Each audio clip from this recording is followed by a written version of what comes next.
permanente en gestión inmobiliaria, el Asset Property and Real Estate Management, que en paralelo tiene también el de urbanismo y el de análisis inmobiliario.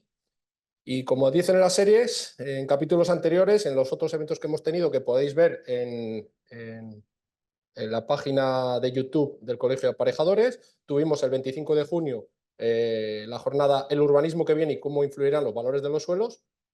Y hace solo 3 semanas tuvimos el debate sobre valoraciones inmobiliarias de 2025 con las nuevas IVS y cómo se aplicaba la inteligencia artificial por ahora a las valoraciones. En el de junio, acordaros que nos pilló la tormenta, seguí un poco mal, perdonar el problema técnico. Bueno, y antes de empezar con la jornada, os quisiera hablar un pelín del curso y sobre todo las novedades que tenemos, que empezamos, ya os digo, el viernes que viene. Por ejemplo, os voy a hablar de clases que ya tenemos programadas. Sergio Serrano, responsable de control de cartera, negocio y proyectos de Building Center, nos va a hablar de riesgo económico y riesgo financiero. José María García Pérez, miembro RICS, valorador registrado de Global, nos va a hablar de coyuntura económica y análisis del sector inmobiliario. Os estoy dando algunos títulos de sesiones de 2 horas.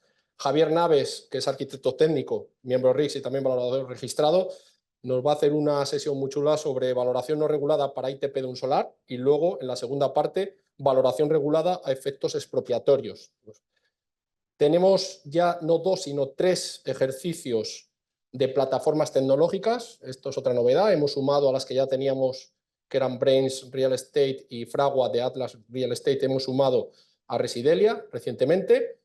Las 3 plataformas lo que van a facilitar es a los alumnos a que tengan acceso a ellas durante el curso, y las 3 van a proponer un pequeño ejercicio práctico para hacer al principio del curso, y lo vamos a repasar al final. Y también tendremos clases independientes de valoraciones de todo tipo de activos, pues de hoteles, de suelos, residenciales, co-living, build to rent, o sea, como veis, de todo tipo de activos. Y el último ejemplo de clase es uno que creo que pega mucho hoy, y además es una clase que también creo que va a ser muy interesante, que la va a impartir Débora Serrano, que también es miembro RICS, sobre valoración en mercados no líquidos, cálculo del valor de viviendas en pueblos del reto demográfico, tasas de esfuerzo, caso práctico mediante lo que ella ha llamado la calculadora de la sierra de la demanda. Bueno, claramente, antes de hablar del acrónimo, ahí tenemos 2 letras del acrónimo, ¿no? La S y la G. La sostenibilidad social y la sostenibilidad de gobernanza, en ese proyecto que está liderando Débora con mucha ilusión en la provincia de Burgos. ¿Y hoy de qué vamos a hablar? Bueno, ya os lo he destripado. Pues vamos a hablar sobre el impacto de los criterios ESG o ESG en las valoraciones de los activos inmobiliarios. En el título le hemos puesto los requisitos, realmente son los criterios, ¿vale? Pero creo que se entiende bien. Y para ello contamos con la participación, lo voy a decir por orden de izquierda a derecha, de Juana María García Sastre, licenciada en Derecho, directora de Garantías del Área de Riesgo de Crédito de Bancamar. Carlos Javier Irisarri Martínez, doctor arquitecto, profesor e investigador en Deontología e Historia de la Arquitectura, y que es jefe del área de valoraciones inmobiliarias en SEGIPSA, la Sociedad Mercantil Estatal de Gestión Inmobiliaria del Patrimonio. También nos acompaña Ana Binkowska, valoradora RICS registrada, que es Senior Director, Head of Office and ESG Evaluations, y también valoradora de Data Centers, luego nos contarás.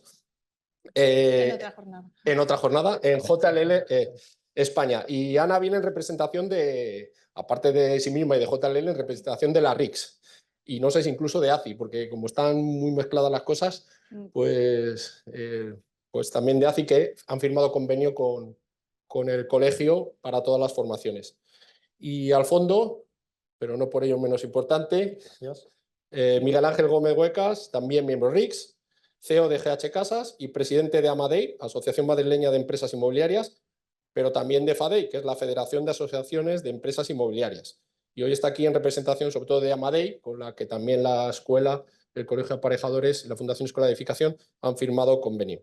Vamos a hacer como en la última jornada, vamos a hacer preguntas al final, las vais poniendo en el chat y luego habrá tiempo para todas las preguntas que tenéis, porque no vamos a pararnos en cada intervención porque si no nos da tiempo. El reto que les he planteado es saber si lo podemos hacer o poco más, ¿vale?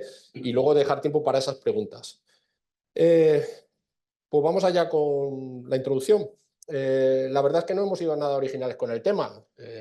A ciencia cierta, todo el mundo está hablando de ESG, de ESG, por todos lados. Si bien entendemos que es lo que toca, porque hay mucha palabra sobre esto, pero hay que aterrizarlo. Y nosotros lo vamos a aterrizar en lo que nos toca hoy, que es las valoraciones inmobiliarias. No digo nada nuevo si comento que a medida que crecen las preocupaciones globales sobre el cambio climático y la sostenibilidad, los gobiernos, los inversores y los consumidores muestran un interés creciente en activos que no solo sean rentables, sino también que cumplan con los criterios ESG. Repasemos el acrónimo vinculado al inmobiliario. El componente ambiental, la E, se refiere a cómo las propiedades gestionan su impacto ecológico, incluyendo aspectos como la eficiencia energética y la reducción de emisiones, así como la transformación de los nuevos inmuebles en proyectos sostenibles y autosuficientes. Esa es la que yo creo que es la más común y la que nos referimos más habitualmente, pero vamos a con las otras dos. El componente social, la S, abarca la relación de los inmuebles con la comunidad, incluyendo la accesibilidad y el bienestar de los ocupantes. Y yo creo que la que más difusa queda siempre que se habla de los criterios ESG. El componente de gobernanza, la G, se enfoca en las prácticas de gestión y la transparencia en el desarrollo inmobiliario. Bueno, pues los reguladores, los inversores y las compañías impulsan que los inmuebles cumplan con estándares de sostenibilidad, proponiendo así que haya propiedades más eficientes, más accesibles y éticas. Los activos que no lo cumplan pueden verse penalizados en su valor, liquidez y acceso a la financiación. No sé si ahora, eso es lo que vamos a ver, o a futuro. Además, nuevas normativas podrían aumentar los costes operativos e impuestos para estos inmuebles, reduciendo su atractivo en comparación con activos comprometidos con la sostenibilidad. Veremos si esta aplicación de los criterios ESG está adquiriendo peso como ventaja competitiva en el mercado y si los inversores y financiadores los ven realmente como un diferenciador de valor a largo plazo y también los consideran como una métrica clave para identificar propiedades con potencial de crecimiento y estabilidad. Por otro lado, no hay que negar precisamente que existen corrientes que cuestionan lo anterior, ¿no? y así como la urgencia del cambio climático y su impacto en el valor de los activos con respecto a los costes adicionales que eso supone. Así que vamos a ver si somos capaces de cuantificar si todo esto realmente está afectando y, en caso afirmativo, en qué medida a las valoraciones inmobiliarias.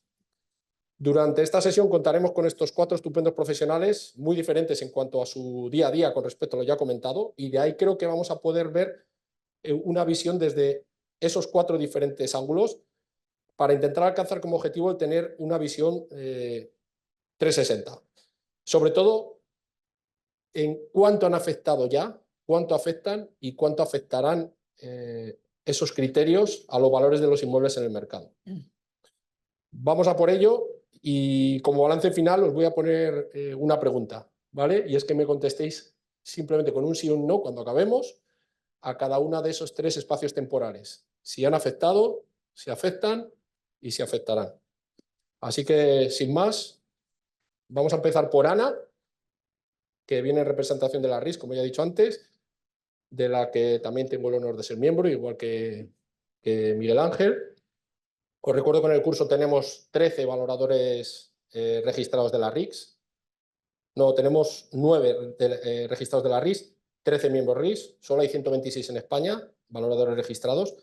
Y Ana nos hará un análisis de los documentos emitidos este año por esa organización referente en el sector inmobiliario a nivel global y nos comentará su experiencia en la práctica como experta en valoraciones ESG en JLL.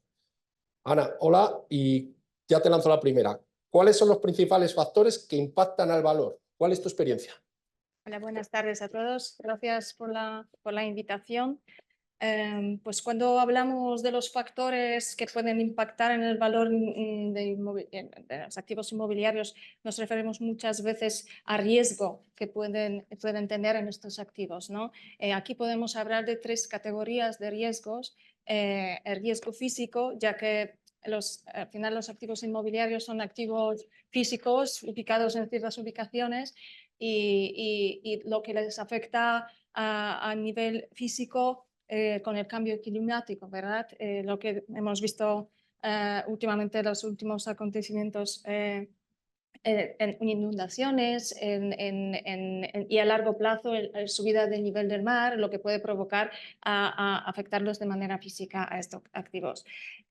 Otro factor de riesgo que nos podemos referir es el riesgo de transición. Todos los activos inmobiliarios pueden ser afectados y su liquidez puede ser afectada en la época de transición. Y aquí, en este sentido, hablamos de evolución de la legislación, ¿no? La evolución de requisitos a nivel tanto del inquilino, ocupante del edificio, como los inversores, lo que están buscando, la demanda de los inversores que están buscando, y por supuesto también en tema de acceso a la financiación. Entonces, todo esto conjunto puede afectar al valor del inmueble en la época de transición. Y otro riesgo que nos podemos referir es un riesgo reputacional, que es un poco más intangible, si no, pues yo diría que es una derivada del riesgo de transición. Y ahí nos referimos que te puede afectar, puede hacer daño a tanto las empresas como a las personas físicas, la que no muestran el compromiso de los factores de los requisitos de ESG, ¿no? Y las posibles pérdidas de clientes. Es verdad que últimamente ya vemos que el riesgo físico puede impactar más al valor, pero hasta a día de hoy lo que estamos viendo es el riesgo transicional que más afecta a la liquidez de los activos, ¿no? Entonces, aquí en este momento realmente vemos el impacto es relativamente pequeño. Yo diría al día de hoy vemos el impacto no es tan visible, pero a medida que el mercado va madurando y vamos avanzando en el tiempo y la propia legislación nos va a ir obligando a cumplir ciertos criterios mínimos, vamos viendo cómo el valor del inmueble se va afectando cada vez más.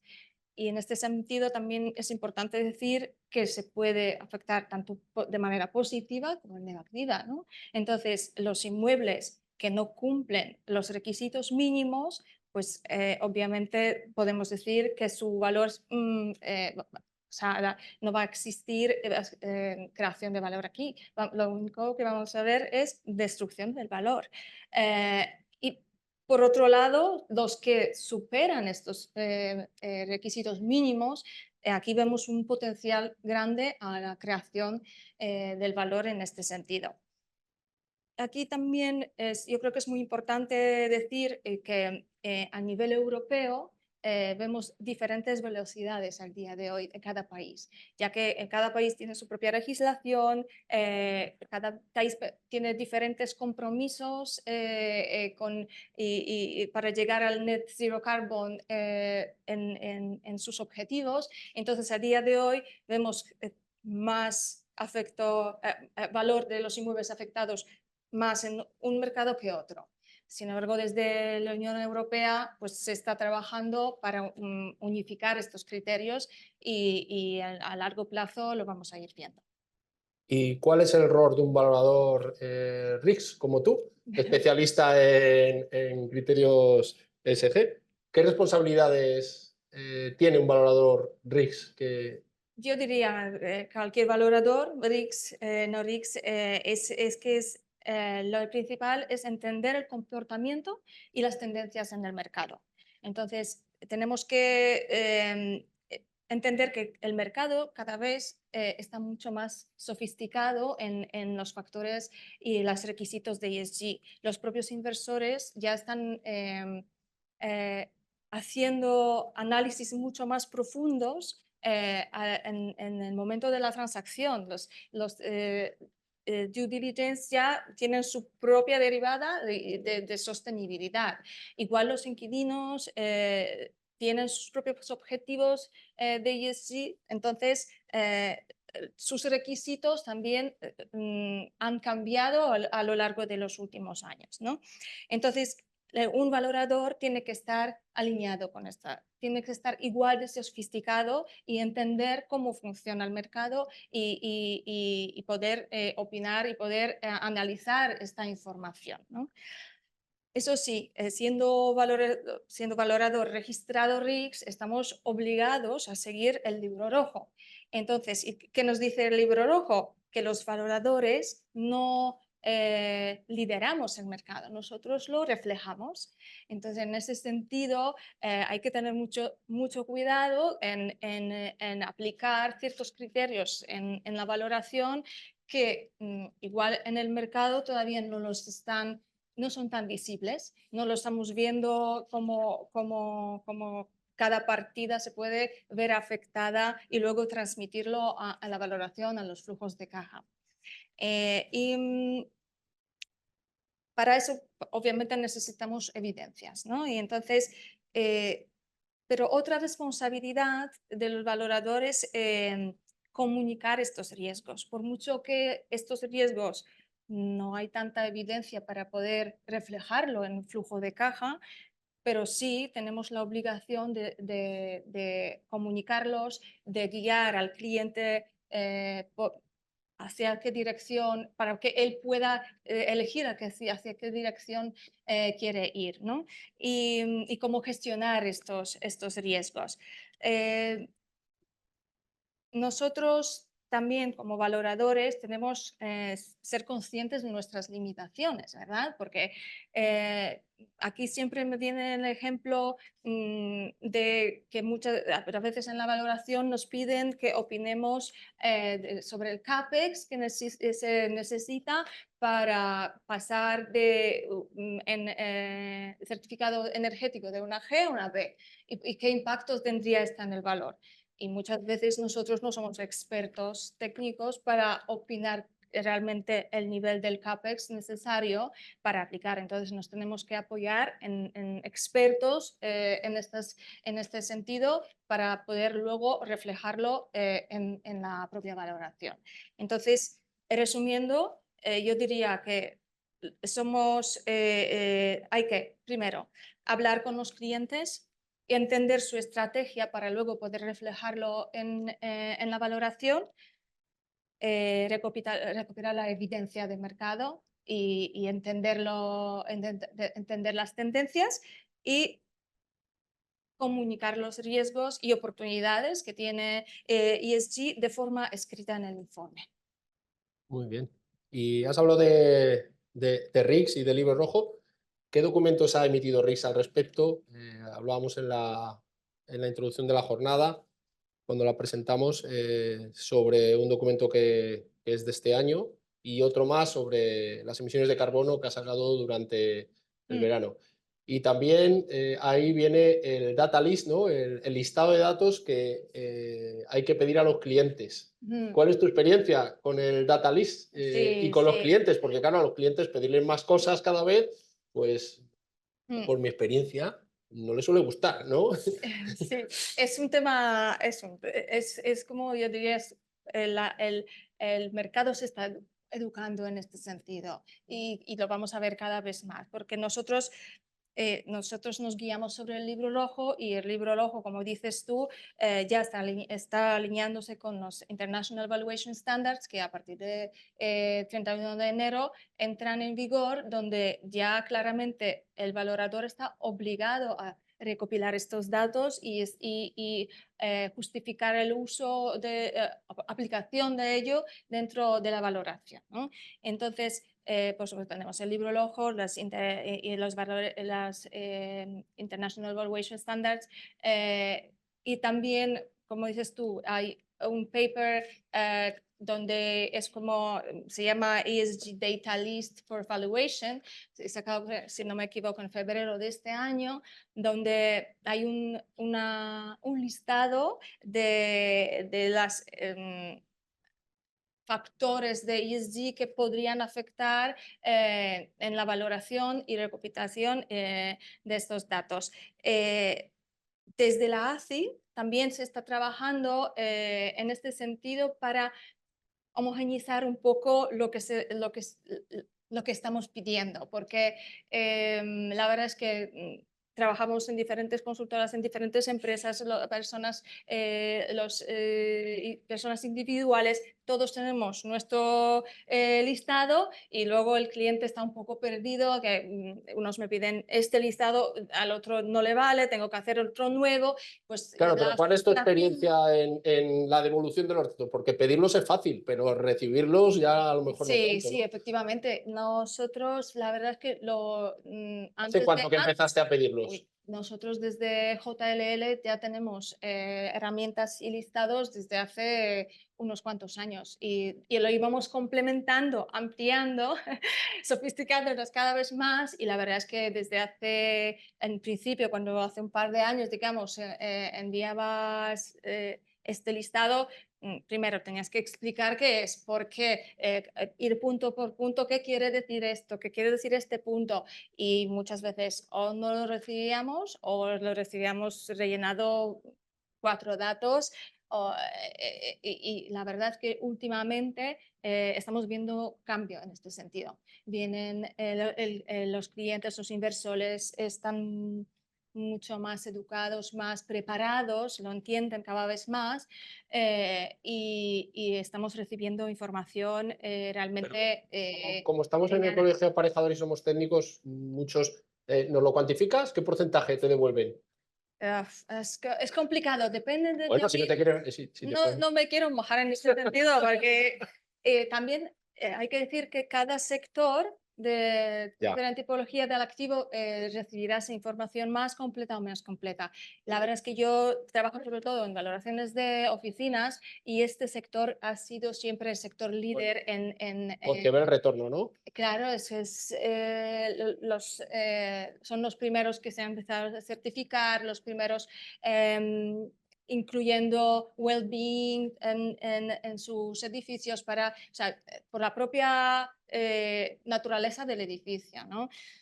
También yo creo que el tema de financiación y los requisitos para los bancos cuando estamos en un proceso de financiación, de refinanciación, de una valoración para este propósito, pues el cliente responde mucho más fácil porque el banco mismo lo exige. Ya Y cada veremos, vez ya más, veremos lo que dice el banco. Eh, efectivamente, yo digo desde mi punto de vista y desde experiencia que nosotros cuando trabajamos con los bancos, pues la información que nos piden es mucho más detallada. Muchas veces utilizamos sus propios listados y no nuestros porque es el requisito del banco. Y tenemos detallados en cada propuesta qué tiene que incluir, dónde tiene que venir, cómo tiene que ir explicado. Y la verdad es que para los propósitos de financiación la respuesta es más alta que otro tipo de Pues, propósitos. pues, para acabar tu parte, y perdona que te interrumpa, pero quiero ver si somos capaces entre todos de cumplir. Mm, Una cosa que a mí me llama la atención, que lo hemos comentado preparando la jornada, ¿en qué punto la valoración se convierte en consultoría o en qué punto la consultoría se convierte en valoración? Porque tú mm, estás hablando de educar al cliente y al final no deja de ser unos asesoramientos en los cuales un valorador independiente tiene que dar un valor y un consultor tiene que asesorar, ¿no? Por mm. definición. ¿En qué momento se cruza la línea? Si es que se cruza.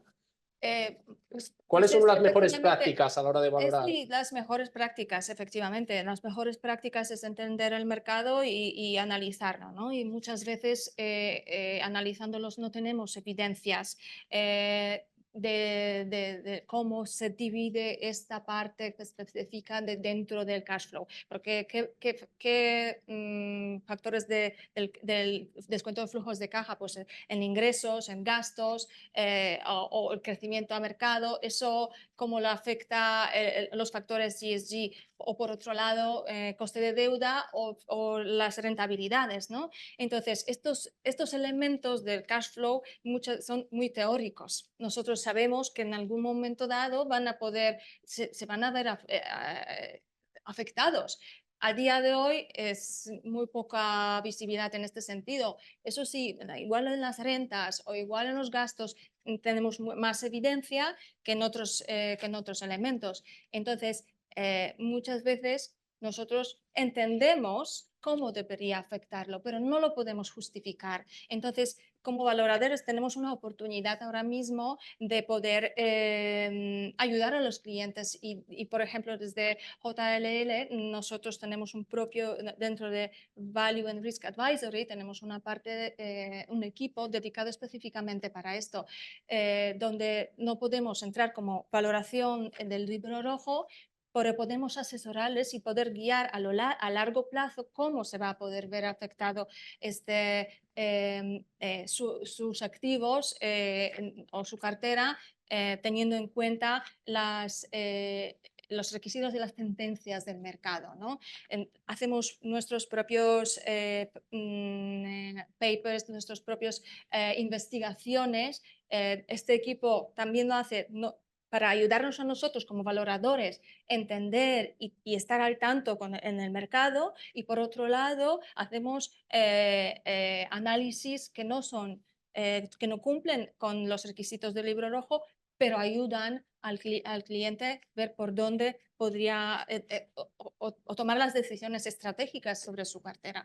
Y por otro lado, nosotros nos educamos también y educamos el mercado y damos como un paso adelante para ayudar a que esta industria inmobiliaria también ayudamos a la descarbonización y como para que sea un mundo mejor en este sentido. Está fenomenal y lo cuentas además con una ilusión estupenda. Esto es lo que tiene este tema, que los que realmente están muy metidos y lo ven, lo cuentan como tú.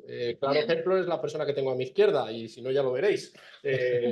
Juana, cómo defiende su proyecto. Te iba a presentar, pero como lo vas a explicar tú directamente, desde Banca Marc y en tu posición de directora de garantías, recoges datos desde hace más de un año, ¿puede ser? ¿Cuáles, cómo y para qué? Fácil, ¿no? Sí, bueno, muchísimas gracias por la invitación. Es un honor estar aquí con vosotros y sobre todo agradecer foros como estos para precisamente, como decía Ana, ayudar a educar. Primero nos hemos tenido que educar nosotros porque en principio cuando quieres contar algo primero debes estudiar y saber qué vas a contar y para qué vas a contarlo y dónde quieres llegar, ¿no? Entonces el sector financiero, yo trabajo en Banca Marc, una entidad del sector. No estoy nombrada por el sector para estar aquí hoy hablando, pero sí que me atrevo a hablar en nombre del sector porque todos queremos cumplir con la norma. El regulador europeo, el Banco Central Europeo es a quien nos dirige a nosotros y nos dice cómo debemos implementar y cómo debemos aterrizar y cómo debemos colaborar con el tema ESG y especialmente nos invitan a que seamos nosotros los que traduzcamos el concepto de sostenibilidad dentro de las entidades financieras. El Banco de España, el 28 de marzo del 2022, congrega todo el sector financiero y nos comunica la necesidad de empezar a trabajar el concepto, pero especialmente nos comunica que en España, igual que en el resto de la Comunidad Económica Europea, los demás países no conocen ni tienen concretada la norma, no tienen datos, tampoco nosotros, no tenemos expertos, no tenemos nada en donde apoyarnos, tampoco podemos hacer modelos porque todavía no existen datos, ¿no? Entonces nos invita el Banco de España a que cada entidad financiera actúe en función de sus criterios y nos dice que a final de año vendrá a revisar a cada entidad para ver el alcance de lo que ha hecho y después decir si lo hemos hecho bien o no, ¿no? Y eso es lo que a mí me invita a pensar que el sector debe hacer algo y debe hacer algo para atender la necesidad del regulador o del legislador, en este caso europeo, ¿no? Pienso que España, antes hablabais de que cada país puede ir a su ritmo, es verdad que España tiene una posición que si la aprovechásemos correctamente, tenemos una posición hoy no bonita, pero que entre todos podemos hacer que sea rápidamente bonita, porque hay mucho por hacer, pero es verdad que estamos juntando muchos sectores de la sociedad para conseguirlo, ¿no? Entonces, conociendo la falta de expertos y la falta de detalle para afrontar la sostenibilidad, entendí que lo primero que teníamos que hacer teníamos que ser capaces de traducir la sostenibilidad en algo tan sencillo como datos. Estamos en el mundo de la digitalización, estamos en el mundo del dato y estamos en el mundo en el que solo las entidades financieras podemos pasar datos a Europa siempre que sean sancionados y de una u otra forma validados. Entonces, inicié un proyecto en el que entendí que había que aterrizar la E, la S y la G como ejes fundamentales de aplicación sobre cualquier entorno, sea en una entidad, sea en una sociedad, sea en una fundación, y en este caso a mí me tocó aterrizarlo en mi trocito de responsabilidad del banco, que eran las garantías. Las garantías, como sabéis, son las fincas registrales que dan cobertura a cualquier crédito en el que cualquier entidad afronta, ¿no? Entonces pensé que la finca registral era capaz de soportar datos, pero datos que fuesen validados. Entonces, a partir de ahí, inicié un proyecto en el que recogí 115 datos divididos entre la E, la S y la G, 70 para la E, un 70%, perdón, para la E, un 20% para la S y un 10% para la G. Como tú decías al principio, es verdad que es muy difícil encontrar datos para aportar en la G, tampoco son fáciles en la S y mucho más fáciles en la E, ¿no?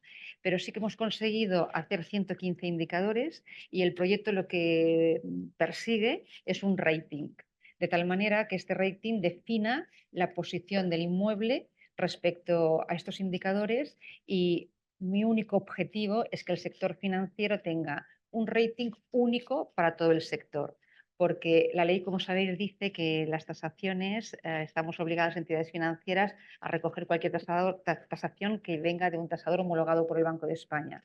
En tal sentido, pensé que de la misma manera teníamos que conseguir que cualquier inmueble tuviese un rating que fuese el mismo para todas las entidades financieras.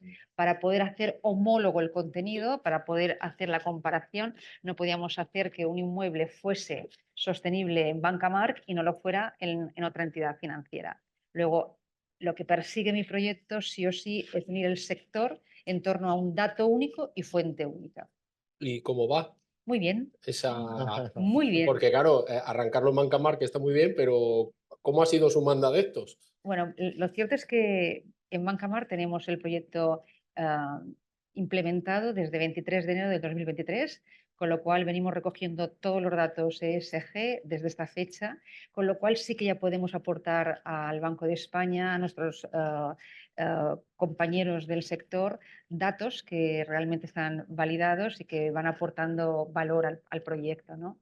Lo cierto es que tú preguntas cómo fui incorporando bancos. Bueno, cuando conté mi proyecto a mi jefe, que es el director general de riesgos de crédito de Bancamark, me dijo que estaba bien, pero que Bancamark era muy pequeñita para liderar un proyecto de esta envergadura, ¿no? Entonces pensé que la mejor manera para superar esta dificultad era hacerme grande.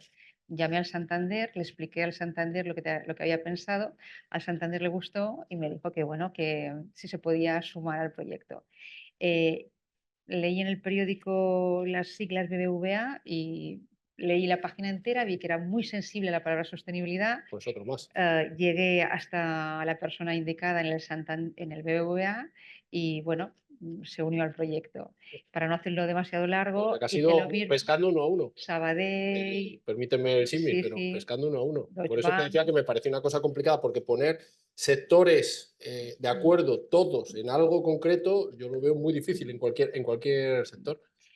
Bueno, tal vez Bancamark tiene un tamaño Bueno, medio y eso permite aglutinar al sector. Es verdad que el tema de sostenibilidad no es un tema que lo hayamos enfocado como un tema de competitividad, ni ya. mucho menos. Lo hemos enfocado básicamente como un tema técnico donde queremos unir a todos los sectores, no solamente al sector financiero. Tengo una lucha constante para unir al sector tasadores porque creo que los actores que participamos de la sostenibilidad en el mundo financiero aglutina a cuatro actores fundamentales. El primero es el cliente, que es el que viene a pedirnos el préstamo y es el primero que se dirige a nosotros para conocer la situación de crédito o no crédito. Es un actor fundamental. Luego está la entidad financiera que vendrá a definir la capacidad por parte del cliente en otorgarle el riesgo, y la entidad financiera tiene mucho que decir y tiene mucho que aportar. Pero después teníamos al tasador, a quien yo he buscado como colaborador necesario para que venga a validar los datos ESG. Estos 115 datos si no están validados, para mí no sirven, pero para mí ni para nadie, porque el Banco Central Europeo necesita datos, pero estos datos que exige han de estar validados, si no, no existen, ¿no? Entonces pensé que el tasador era el experto más cercano al mundo de estos datos y he buscado su colaboración con mucha ilusión, con muchas ganas, porque creo que son grandes expertos y no lo digo hoy porque esté en casa de los aparejadores, sino porque pienso que efectivamente aparejadores y arquitectos son los grandes conocedores de estos datos, ¿no? Entonces, eran los terceros actores necesarios para mi proyecto. Pero en cuarto lugar, tenía que aproximarme a la administración. Y la administración, he de decir que ha abierto los brazos al proyecto, he encontrado un apoyo fundamental en el Ministerio de Vivienda, en el Ministerio de Economía y en el Ministerio de Transición Ecológica y he conseguido que los tres ministerios colaboren, aporten y además nos vayan dando soporte para poder evolucionar el proyecto. Muy bien. Vamos con la amenaza. ¿Ante? ¿Qué va a pasar en 2033? Quiero decir que este proyecto tiene un sentido, lo has explicado, estás buscando colaboración, algunas pues seguro que cuestan más trabajo que otras. ¿Qué va a pasar en 2033? Bueno, Europa ya ha anunciado que 2030 era en primer lugar la fecha que tenían prevista. Todos los países europeos serán obligados a que sus entidades financieras solo puedan financiar aquellas operaciones en las que la letra del certificado de eficiencia energética esté por encima de la D. Bien, es alarmante dicho así, ¿no? Pero volveremos un poquito atrás y hablaremos de que el certificado de eficiencia energética es el certificado que reconoce Europa. Por tanto, lo primero que tiene que hacer España, y de eso nos hemos ocupado pidiendo ayuda a vivienda y pidiendo ayuda a transición ecológica, por eso os decía antes que había sido o me había sentido muy abrazada por ambos ministerios, porque el certificado de eficiencia energética está regido por ambos ministerios, por los dos. Ambos son competentes sobre el certificado de eficiencia energética. Luego, el certificado de eficiencia energética nace en España en el año 2000, en el 2006 se inicia, en el 2011 es exigido. Pero ¿qué le ocurre? Que nace con un fin diferente al que hoy en día estamos trabajando. Es decir, Europa, cuando habla de sostenibilidad, lo hace soportándose sobre el certificado de eficiencia energética. Pero este certificado en España no nace para este fin, con lo cual no nos queda más remedio que trabajar en paralelo dos escenarios, ¿no? Por una parte, con el rating que yo he puesto en marcha, estamos trabajando un informe de sostenibilidad y con la Administración estamos trabajando un reescalado de la letra del certificado de eficiencia energética. El certificado de eficiencia energética tiene muchísimo peso en Europa, pero en España hemos de encontrarle todavía su sitio, ¿no? Y hemos de ayudar a la Administración a impulsar. Sería tema para otra jornada entera, ¿eh? Creo que sí, perdón. Pero bueno, y además aquí en el Colegio de Aparejadores, pero bueno, yo creo que... No te digo por cortarte, digo que el tema del certificado de eficiencia energética quedaría para una jornada entera y yo creo que en esta casa, además, con mucho sentido. Pero resulta apasionante porque si la Administración colabora con todos nosotros y conseguimos un rescalado de la letra Sí. que tendría que haber sido ya antes de que la directiva hubiera llegado, Europa ha dado una oportunidad a cada país de la Unión Europea para que ajuste el certificado de eficiencia energética a una directiva. España tiene que hacerlo ya.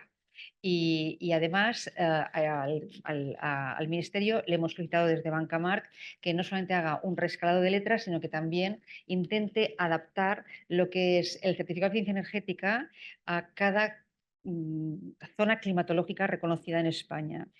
Según una fuente, España tiene 5 zonas climatológicas diferentes y según otras fuentes tiene 4. En cualquier caso, sean 4 o 5, necesitamos hacer un certificado de eficiencia energética ad hoc para cada zona climatológica. No podemos, por ejemplo, permitir que el certificado de eficiencia energética que se hace en Canarias, que es el mismo que se hace en Madrid, penalice el certificado la falta de calefacción en la vivienda de Canarias y la letra se va para abajo cuando no es necesaria, ¿no? Entonces, insisto, hay que trabajar en paralelo varios escenarios con el certificado de eficiencia energética. Pues yo no quiero dejar de preguntarte muy brevemente Un matiz que creo que es fundamental al entender cuando hablamos de tasaciones hipotecarias, garantía, préstamo, ¿cómo funciona riesgos? Ya sé que es una pregunta muy abierta, pero ¿cómo funciona riesgos? Aparte de tener una tasación de garantía hipotecaria y que yo creo que también viene un poco al porqué de todo esto Sí, que has bueno, empujado. el Departamento de Riesgo de todos los bancos, más o menos con sus diferencias, tenemos una normativa que nos regula y nos ajustamos a la misma, ¿no? Entonces, lo primero y principal, la ley obliga a que haya un estudio por parte del acreedor, del cliente que pide el préstamo. La primera parte de la entidad es la que se llama admisión de riesgo. Allí se analiza la capacidad económica del cliente, la capacidad de devolución de la cifra solicitada. Sí. Esta es la parte primera y principal. En caso de que esta situación esté resuelta, entonces se analiza la garantía. La eficacia de la garantía es la que determinará finalmente si este crédito, sumado a la capacidad de devolución, puede otorgarse o no. Ya tenemos el segundo paso. Entonces ya hemos pasado riesgos ya ha dicho que da una operación y en el caso de Bancamark ya tenemos la capacidad de estudiar la garantía ya no solo desde la ECO y desde la aplicación de la 805/2003, sino que también podemos analizar todo el contenido ESG. Entonces, Que comentaba Ana antes, ¿no? sí, Que- pero nosotros ya tenemos el dato validado y eso a Bancamark le permite distinguirse en este momento en el sector porque somos capaces de decir que un inmueble es sostenible o no es sostenible y va a ser sostenible. En base a estos 3 puntos diferentes, el precio de la hipoteca es diferente.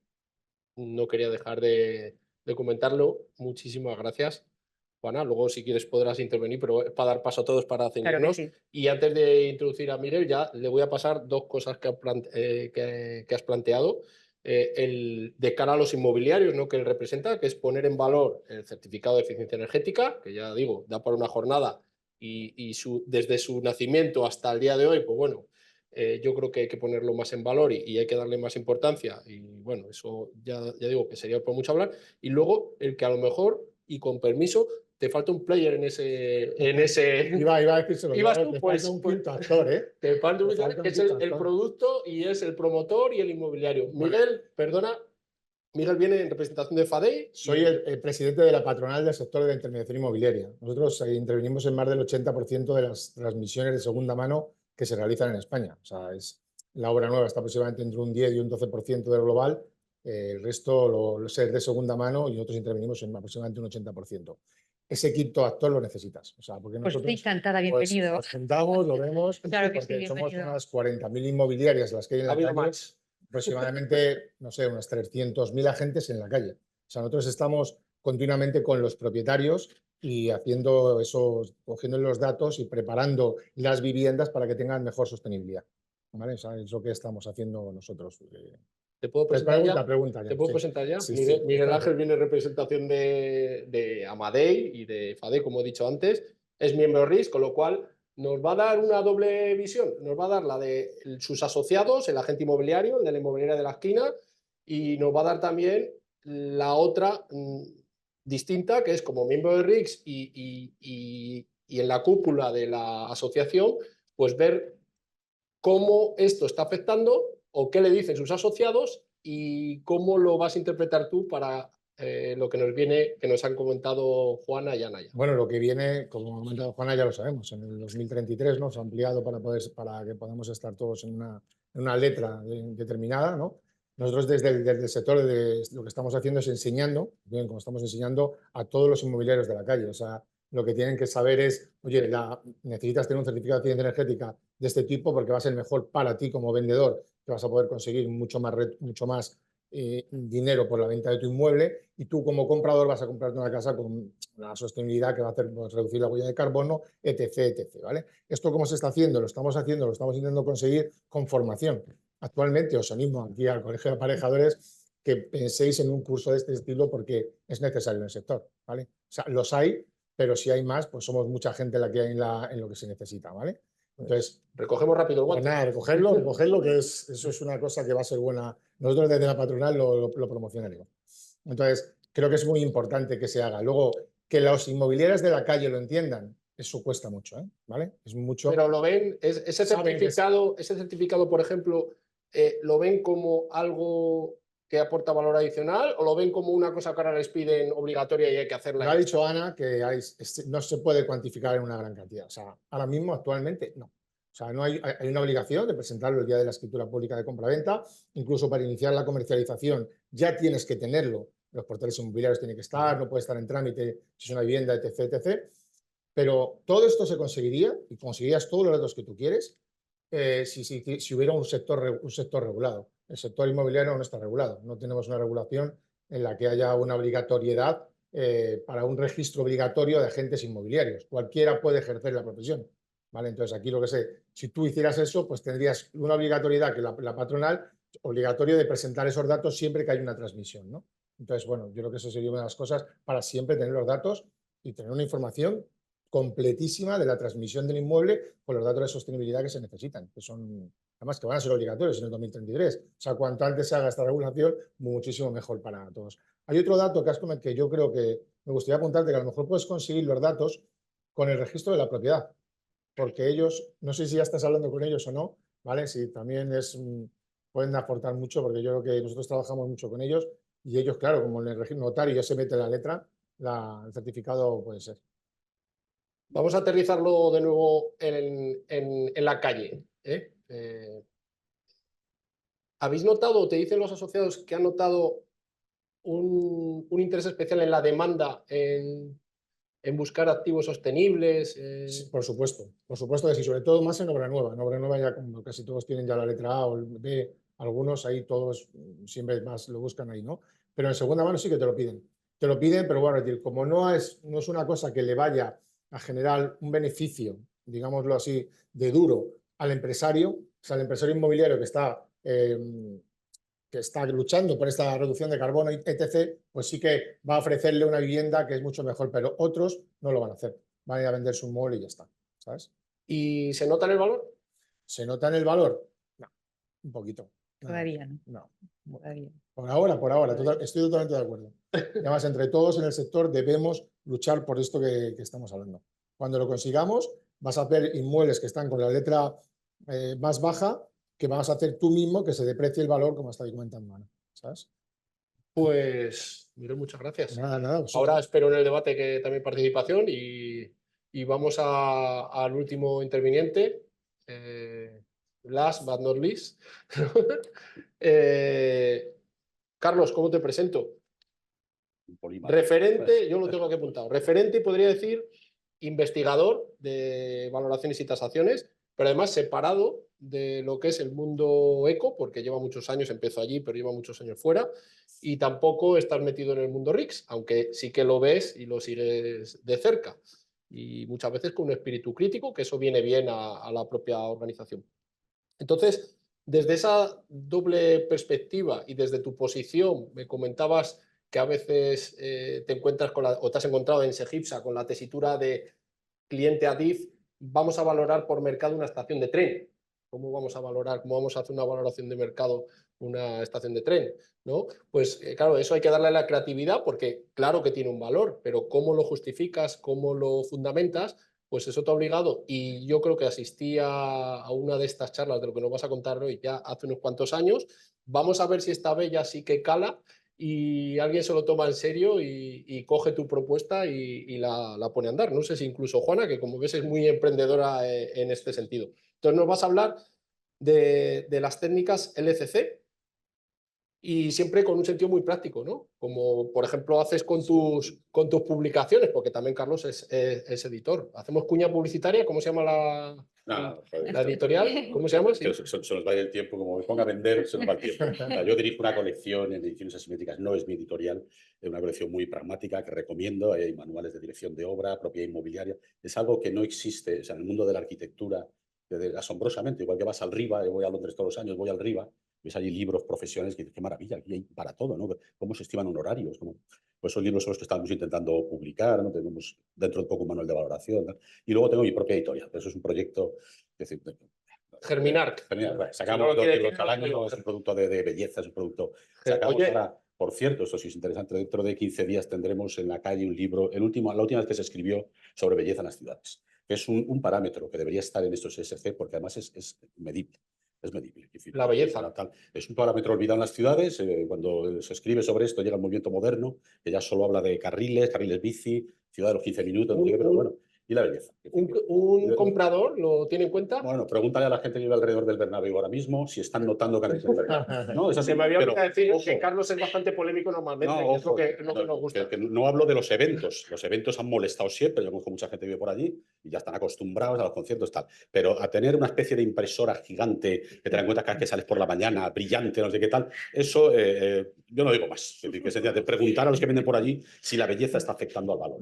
Eso se puede. Bueno, yo estoy encantado, te agradezco.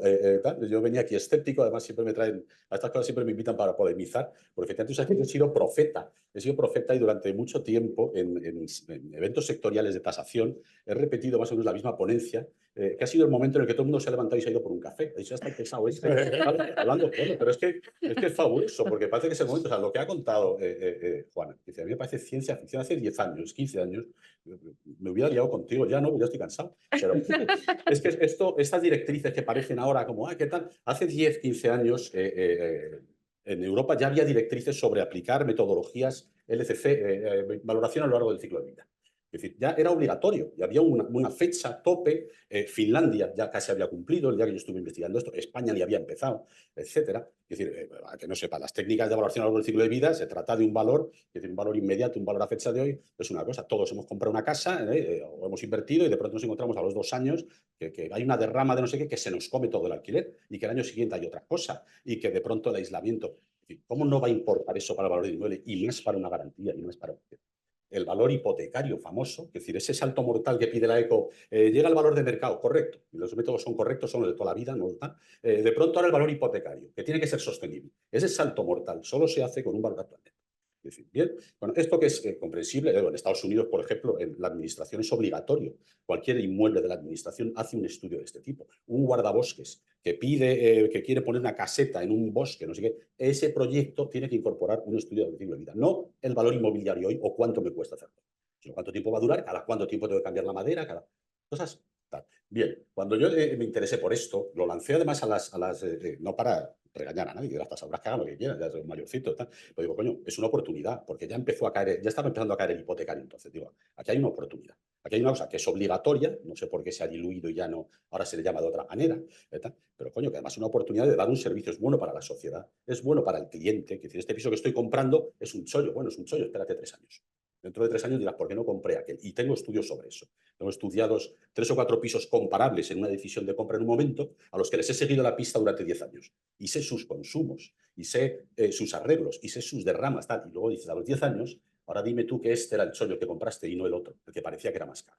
Bien, o sea, que es todo esto, efectivamente, está inventado. Traía aquí, bueno, ahora hablamos de cómo medir esto. No, es que estoy maravillado de que ahora esto sea un problema. Digo, coño, esto hay países que lo tienen solucionado. Bien, cuando yo me metí con esto, ¿cuál era el verdadero problema? Porque la matemática está inventada. La matemática es matemática financiera sencillísima y la tasa de rentabilidad. El tema eran los datos, efectivamente. ¿Y quién tenía los datos? ¿Quién tiene los datos? La sociedad de tasación. Yo no sé tus otros partners y tal, la sociedad de tasación. O sea, la sociedad de tasación, si quiere, tiene en sus archivos 45.000 proyectos de hoteles. Proyectos completos, técnicos, con todos sus materiales, con sus cuentas de resultados, que se retasan cada cierto tiempo y ves si esto ha sido eficaz o no. Cada cuánto tiempo se hace mantenimiento. Claro, lo que dices tú, decías, tú es que no sé si en los sectores colaboran el sector bancario. Yo creo que la mayor parte de los sectores en España colaboran y tienen una mentalidad un poco anglosajona de, oye, lo que es común lo hacemos entre todos y ya nos pelearemos por lo que no es común. Menos el sector de la tasación. Yo no he visto un sector más atomizado y que más... Ha habido un momento en que el sector de la tasación ha tenido 3 patronales a la vez. 3 patronales de un sector que son 20 empresas. Es decir, al final, ¿cuántas empresas homologadas hay? Que son 40. 32. ¿Funcionan? ¿Cuántas funcionan? 20. ¿Y cuáles confiamos? 10. O sea, coño, que sois 4 gatos. ¿Por qué no os ponéis de acuerdo? Bueno, imposible. Imposible, ya. Imposible tanto por la ceguera de meterse en algo nuevo.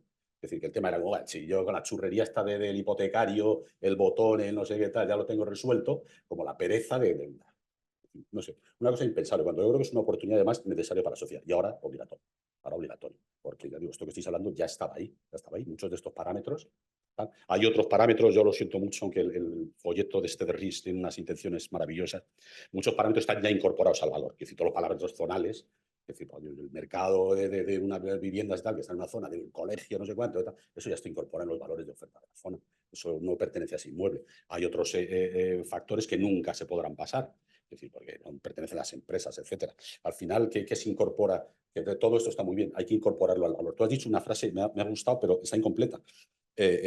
Dices, vamos a convertir todo esto a datos. Dices, ese es mi problema, convertir a datos. Claro, el problema del que hay que debatir aquí es esos datos, convertirlos en valor. En valor. Y eso no se puede hacer. Es decir, eso, el camino es otro. El camino es otro. O sea, el que tiene que convertir eso en valor es el comprador. El comprador. Porque los valores son subjetivos. Los valores es por cuánto alguien está dispuesto a comprar esto. ¿Cuánto estás dispuesto a pagar por un certificado con letra? Esa es otra. O, por cierto, no lo he dicho, yo no represento aquí a la administración porque entonces me despedirán mañana mismo. Yo, efectivamente, en SEGIPSA, que valoramos patrimonio del Estado y valoramos inmuebles muy señalados, muchos que veis en los periódicos, tal, tenemos problemas enormes. Esto no es un problema. Nadie lo ha planteado como un problema.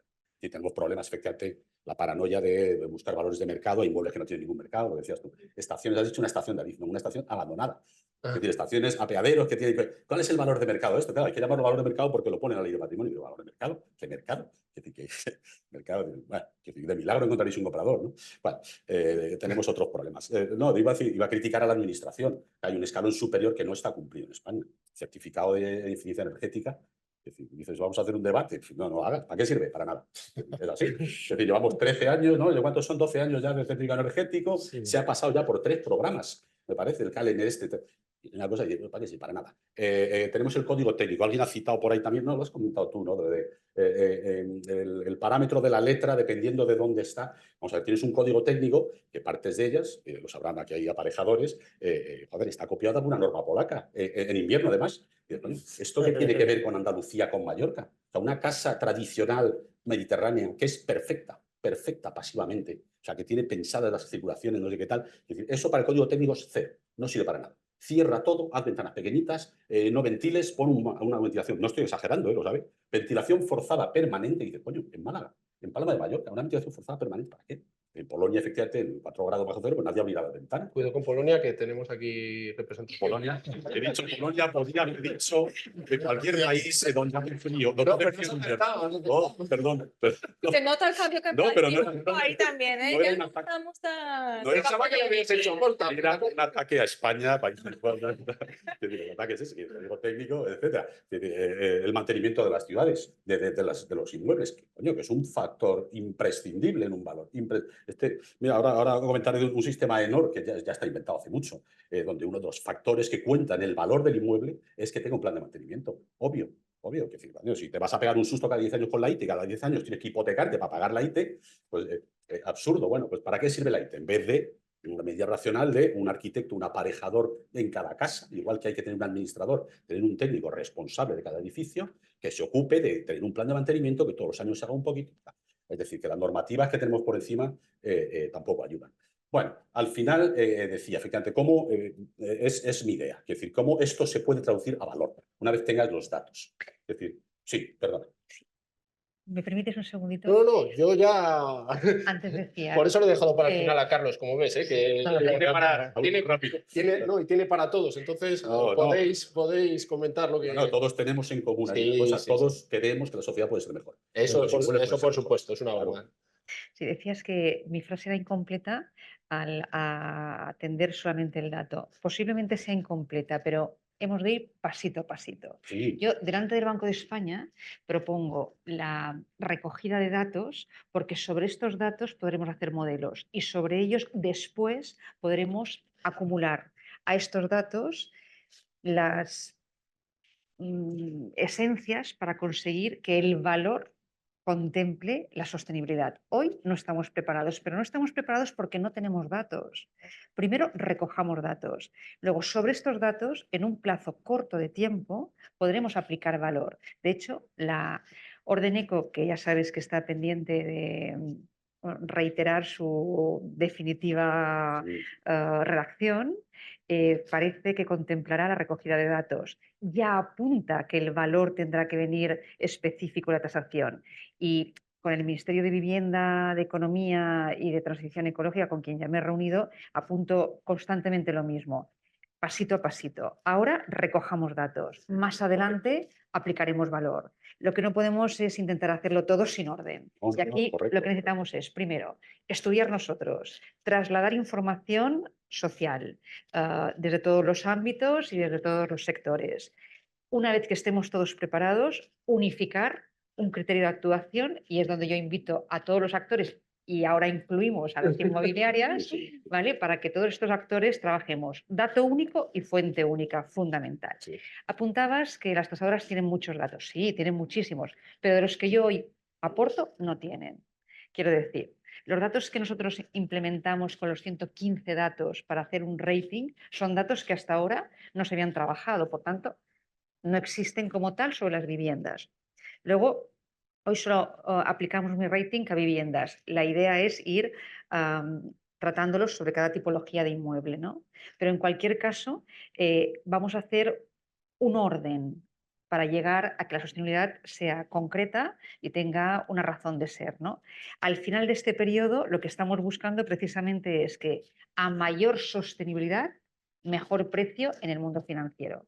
Realmente eso ya se está haciendo en algunas entidades, ¿no? Con la hipoteca green, Bueno, que le permíteme, bajan un cero, en algunas. sí, permíteme que te haga una observación. Hasta ahora te has oído hablar de hipotecas verdes. Sí, hipoteca Bueno, green, sí, hipoteca green. hipotecas verdes han sido calificadas en algunos ámbitos como un ecopostureo. Yo no digo que todos lo hayan hecho como ecopostureo ni que lo sea en todos los sitios, pero atención, las hipotecas no tienen color. Las hipotecas tienen que tener datos, no color. Sí, sí, totalmente. de Luego, acuerdo. podremos hablar de una hipoteca sostenible cuando haya unos datos que soporten esta sostenibilidad.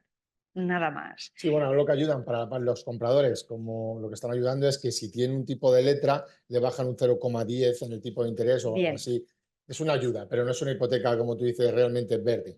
O sea, No, ha de ser una hipoteca que unos datos le den soporte a lo que estamos diciendo. Además, en un futuro no muy lejano, en Banca March yo trabajo con mucha pasión para que mis datos sean excelentes, no datos de cualquier manera, porque el siguiente paso es aplicar inteligencia artificial a mis datos. Total. Si los datos no son perfectos, no aplicaré Funciona. inteligencia artificial correcta, con lo cual es todo pasito a pasito y de una forma ordenada, sin prisas pero sin pausas. Bueno, quede claro que no te decía que la frase fuera incompleta como crítica. No, Lo claro, decía claro. Porque Pablo nos ha llamado para ver cómo acaba esto en el valor. Entonces digo, bueno, tu proceso es imprescindible, es lo que te digo. Yo fracasé en mis intentos de no sé qué, no convencí a nadie porque no tenía datos. Claro, yo solo, la universidad, soy titular de la Universidad Europea de Valoración también, que es de donde investigo. Tampoco tengo este apoyo enorme, no por nada, sino porque estas cosas son ciencia ficción, eran ciencia ficción, ¿no? Pero efectivamente, cuando tú termines tu trabajo, será el momento por fin, y entonces mi profecía se cumplirá, mira, ahora es el momento, pero hace falta eso. Se me ocurre ahora que hablas, efectivamente, a lo mejor era más útil que una simple certificación energética de cada vez que se vende un inmueble o cada vez que se hipoteca o lo que sea, se rellene un estadillo. Ya sabéis, al visar proyectos, ahora mismo los colegios estamos obligados desde hace muchos años a rellenar una ficha de datos para el Ministerio de Vivienda. Todas esas estadísticas de viviendas, de cuántas viviendas se han construido, de qué tamaño y tal, salen de eso, que es una cosa que realmente el arquitecto tarda 3 minutos. Es decir, terminamos el proyecto, se rellena pim pam y se hace una estadística de datos perfectos, un tamaño de las viviendas, todo eso. Algo parecido, igual es una idea para esa recopilación de datos, que tiene que ser institucional. Y voy a terminar, y ya no hablo más hoy, pero sobre efectivamente cómo se puede pasar esto a datos. Decía yo, el dato es el valor es un tema psicológico, es un tema que la gente paga lo que quiere, lo que sea, etc. Entonces, hay que intervenir en la psicología. Eso, cómo se traduce, lo hará el comprador y lo hará en algún momento. ¿Qué es cómo se puede empezar? Esa segunda parte, después de los datos, es la clasificación. Lo que decía yo, traía esto como ejemplo simplemente para que veáis que está amarillo. Es decir, que esto no es nuevo, esto es de AENOR, esto debe tener, cuando yo lo compré, que ya llevaría hecho, a lo mejor tiene 20 años. Y es un sistema, efectivamente, de rating de edificios. No llegas a un valor, llegas a una clasificación. En un montón de parámetros, algunos coincidirán con los tuyos, otros no. De estos que estamos hablando hoy, pues faltarán muchos, porque la sociedad ha cambiado, etcétera. Bueno, eso es un primer paso, es decir, que se podría conseguir una calificación. Y lo segundo es que la gente entienda que esa clasificación es buena para él.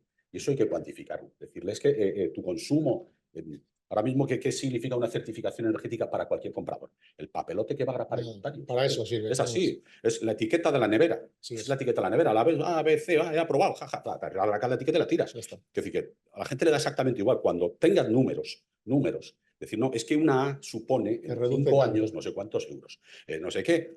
Entonces empezará a preferir unas viviendas a otras y empezará a pagar más por unas viviendas por otras. Y entonces el valor saldrá solo. Pero el valor tiene que salir del comprador. El valor no podemos, nosotros todo esto no lo podemos traducir a valor. Es decir, es imposible, es imposible.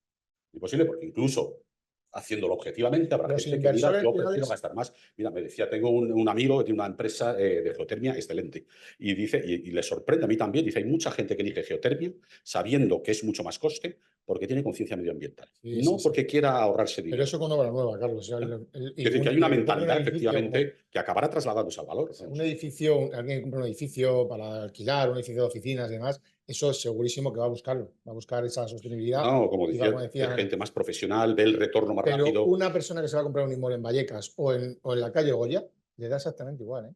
Al comprador. Va a intentar buscar la Claro, mejor vivienda que tenga hagamos que no, hay que mejor hacerle letra. entender ese chollo que Claro. va a costar dinero en 10 años. Pero eso tenemos que hacerlo, como dices tú, entre todos. O sea, Bueno, entre todos. Ah, totalmente. primero entre todos y segundo con mucho orden y Claro. con mucho criterio, porque yo creo que es verdad que el mercado lo descuenta todo y que el momento actual todavía no ha descontado la sostenibilidad, pero la recogida de datos, la orden eco recogiendo la exigencia de recoger datos, valga la redundancia, y el movimiento hacia la educación de la sostenibilidad lleva, sin lugar a dudas, y en esto no coincidimos, tú y yo, lleva a que el valor sí que podrá repercutirse en sostenibilidad. Con Y no información estamos después. lejos de que esto ocurra.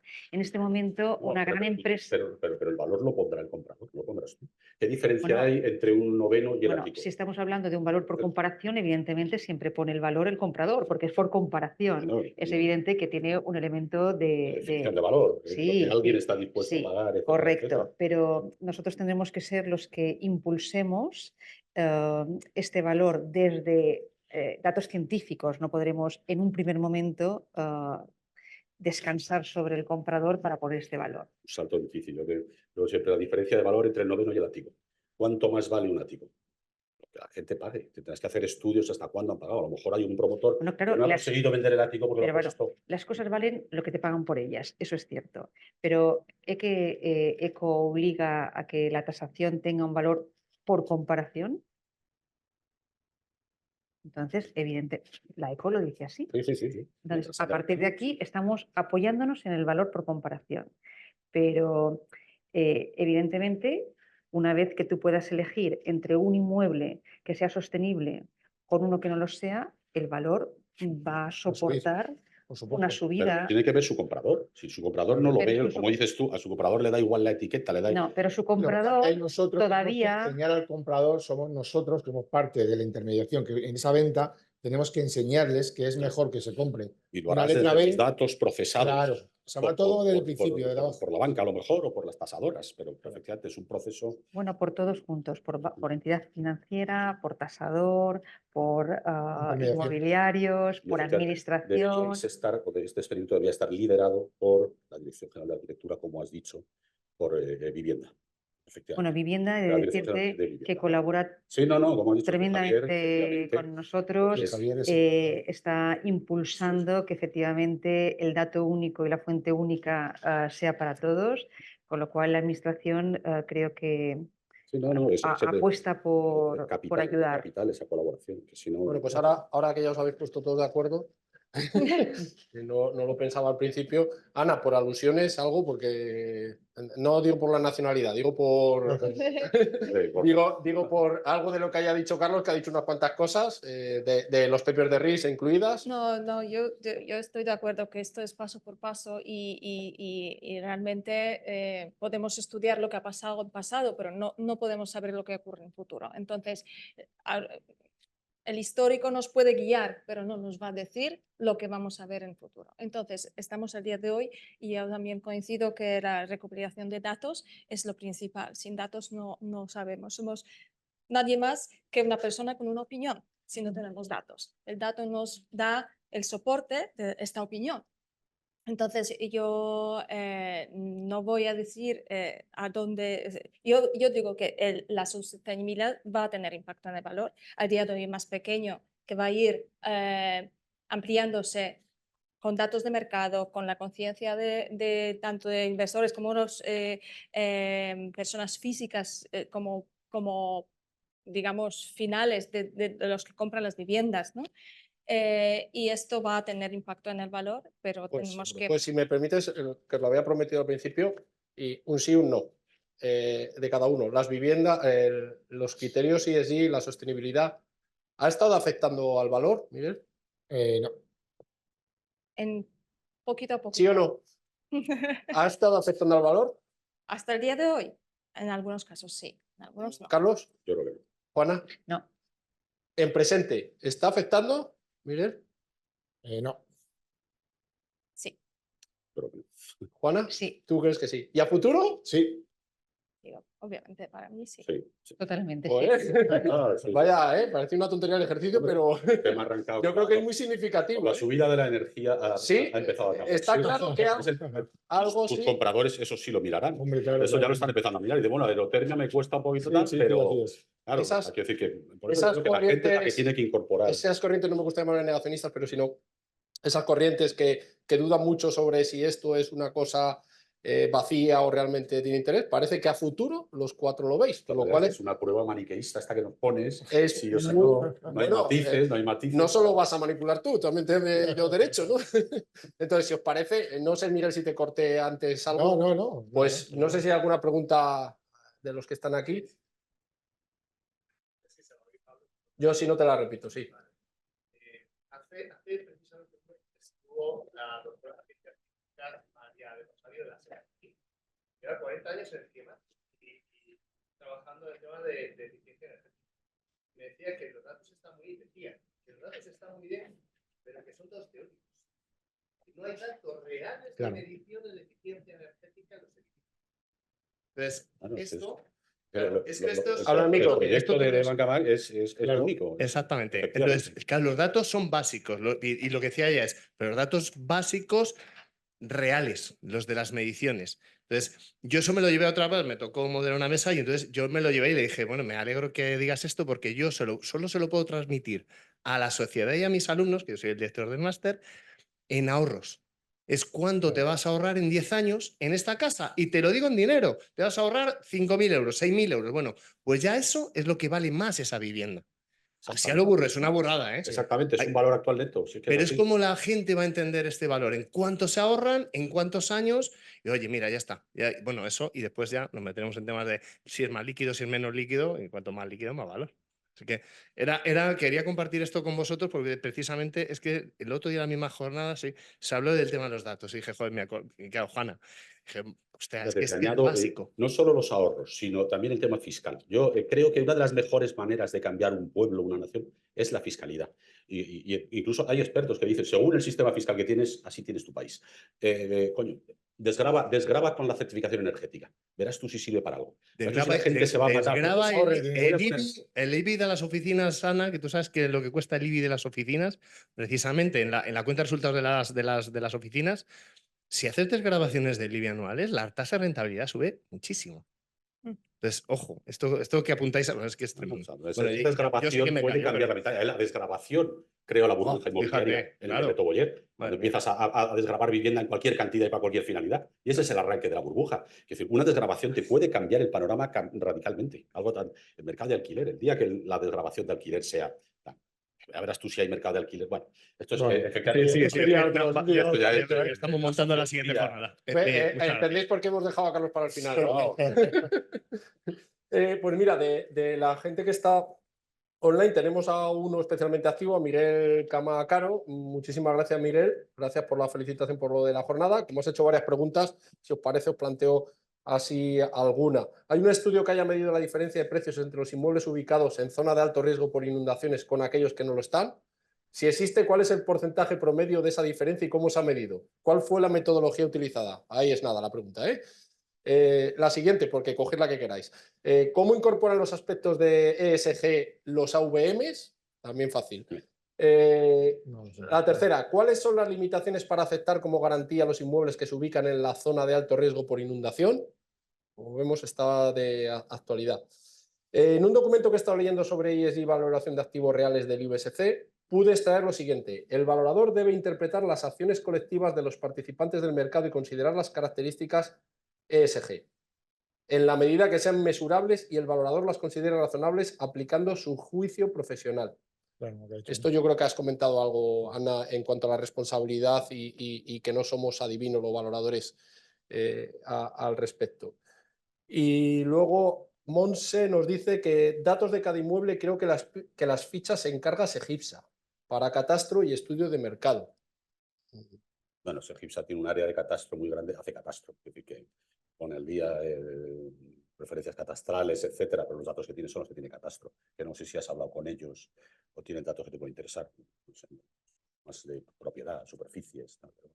Miguel, como veis, son preguntas, pero también son comentarios, igual que el que ha hecho José Manuel. De acuerdo con la panelista, hoy se debe enlazar la ciencia de datos con la ciencia de valoración. De allí que las bases de datos son muy importantes para sacar conclusiones sobre los aspectos relevantes que soporten la opinión del valor. Yo creo que estamos todos de acuerdo. Pero yo creo que al comentario que has hecho, José Manuel, apunta Samuel Orche, o Orche, no sé cómo se pronuncia, ahorro respecto a qué. Y luego Monse apunta datos meteorológicos para el diagrama de psicometría Givino. Se actualiza constantemente para sacar eficiencia energética y son datos. Entonces, bueno, esto es lo que tenemos aquí. Coger lo que queráis de lo que hemos hablado aquí. Si os parece algo relevante, tenéis respuesta por alguna de las cosas. La del ahorro yo creo que ya la acabas de comentar. La de los AVM. Bueno, nosotros, por ejemplo, en las retasaciones a las que estamos obligadas las entidades financieras para actualizar los valores anualmente según las matrices de la guía de la EVA, en Bancamark, como no, venimos recogiendo todos los datos ESG para aquellas retasaciones en 2023 y 2024, a excepción del certificado de eficiencia energética. ¿Por qué? Porque, como os decía, a mí me obsesiona muchísimo que la base de datos de host de mi banco no acumule ningún dato que no sea perfecto.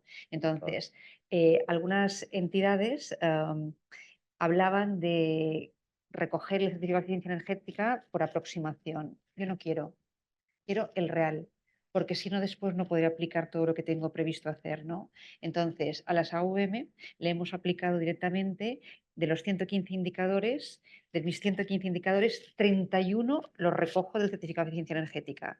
Luego, de todas las que he hecho de tasación, de retasaciones que llamo yo, les he eliminado estos 31 datos, ¿vale? Porque no tengo el certificado de eficiencia energética. Si lo tengo del edificio, del inmueble ad hoc, sí, pero si no es el suyo, no se lo aplico. Al resto se lo he aplicado. Muy bien. Hombre, sobre los criterios para el tema de la diferencia en zonas inundables, creo que es un tema bastante sensible. Eso Hoy seguramente sí. esté incorporado al mercado de cada zona. Que Hoy los día- barrios más caros, la gente en muchos Hombre, a sitios nivel sabe lo muy que- local, en mi pueblo ya te digo que la Vega Baja, que es inundable, pues ya sabes a lo que te expones y por lo tanto pues tiene afecto. Pero Mira, si creo quieres, que tratar esto así No, no, pero ya. en grande no... si quieres, te he traído los 115 indicadores, te los Sí. dejaré para compartirlos con todos vosotros y, por supuesto, en la parte la parte es ESG. La E la tengo dividida en E1, que recoge los datos que a su vez recojo del certificado de eficiencia energética, y en el E2 tengo elementos climáticos. Uno de ellos es la inundable. Claro, pues, Sí, también desde el punto de vista de nuestras valoraciones RICS, nosotros tenemos también, incorporamos a nuestras valoraciones ratings, ¿no? Ratings de riesgo, como lo vemos nosotros, no tanto cómo aplica al valor, sino subrayando, es lo que estaba comentando, comunicando en qué de riesgos nos podemos encontrar. Y una de las partes es el riesgo físico que estábamos hablando en las zonas inundables.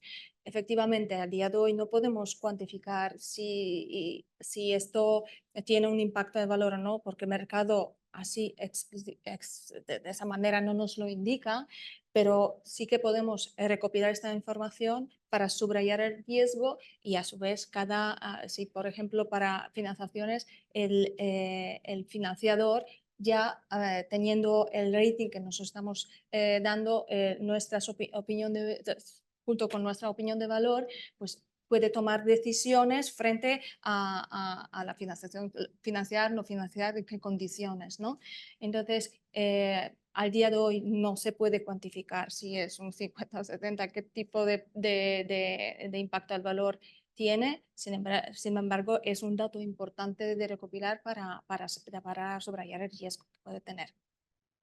Pues deciros que, bueno, que hay un montón de asistentes todavía online a la jornada, que estamos a las 7:24. Qué paciencia. Me comprometí a intentar acabar esto en hora y media máximo. Entonces sé que quedan muchas cosas. Es que además yo creo que sois 4 estupendos profesionales y además que transmitís muy bien. Y todos, cada uno desde su parte, con mucha ilusión, que a mí es lo que más me gusta, ¿no? Y lo que más os valoro. De que seáis polémicos, que seáis vehementes, pero siempre defendiendo lo que realmente creéis, ¿no? Que creo que es muy importante y más en un concepto como es la sostenibilidad. Así que, pues nada, daros las gracias a todos los que estáis allí, a vosotros por habernos ayudado, al colegio, a la fundación, a Ignacio, por esta nueva jornada. No solo los que están ahora en directo, estoy seguro, porque esto está pasando, que luego la grabación la ven también muchas personas que no han podido ahora mismo, pero que al inscribirse les va a llegar el enlace. Y nada, recordaros que esto lo hacemos como complemento al curso.